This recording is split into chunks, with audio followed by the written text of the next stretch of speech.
Hi there, welcome to BusTalk. I'll be talking about the 1996 to 98 new Flyer D60HFs, the first successful fleet of articulated buses for MTA and New York City Transit.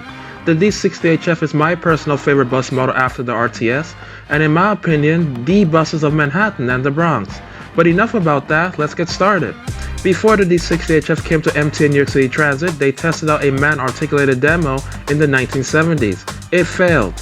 Then they tested out a 1984 man-articulated bus, 8990, but it failed. And finally, they tested two Neoplan AM460s, 8994 and 81992, and they both also failed. So it wouldn't be until 1996 where the MTA turned to New Flyer, where they would test out two of their new Flyer D60HFs, number 1000 to 1001, and tested at Kingsbridge Depot in the Bronx.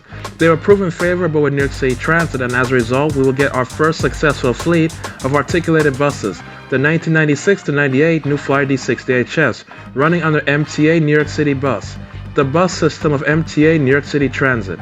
The buses were number 1000 to 1109. 1000 to 1000 were 1996 D60HFs, 1002 to 1069 were 1997 D60HFs, and 1070 to 1109 were 1998 D60HFs. The buses began their lives in the Bronx, scattered between Kingsbridge and Gun Hill depots. Then many will be transferred to Michael J. Quill Depot and other depots in Manhattan to serve on their Manhattan routes.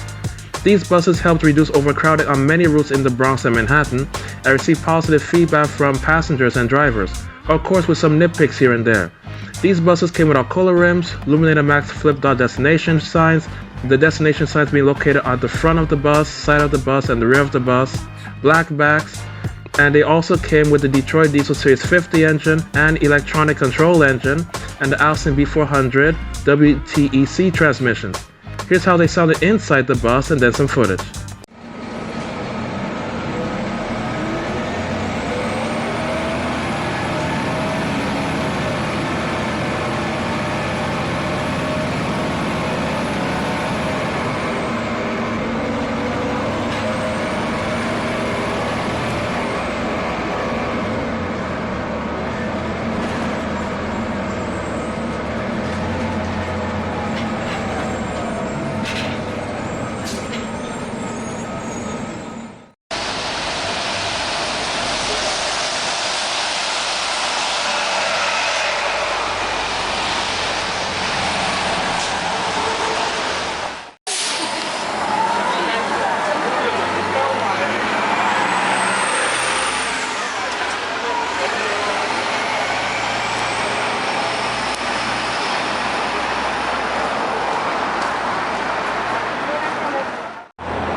Because these series of D60HFs were successful, the MTA placed an order for more D60HFs from New Flyer later on, getting those from 1999 to 2000 and 2002 to 2004. I'll cover those series of buses in future videos. As the years went on, these buses would operate out of various New York City Transit depots in Manhattan and the Bronx, doing their job of reducing overcrowding in Manhattan and the Bronx. They would also have their Alcoa rims removed, and some buses had their AC panels painted white. These buses, in my opinion, sounded absolutely amazing.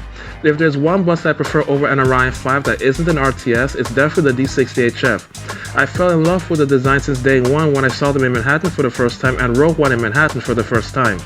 In my opinion, the D60HF was the buses of Manhattan and the Bronx. One thing that was annoying though is a few of them had an annoying fan belt screech.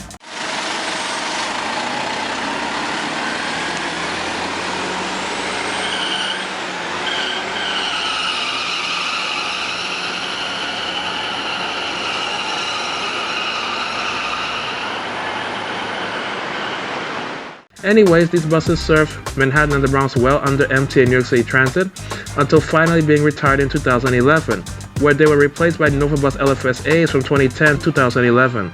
They initially saved 1004 for the museum fleet, but unfortunately in 2017, they sent the bus off to be scrapped. As a result, this series of buses no longer exists. They were completely wiped out. Oh well, what's done is done. They will always be remembered as MTA New York City Transit's first successful articulated bus fleet.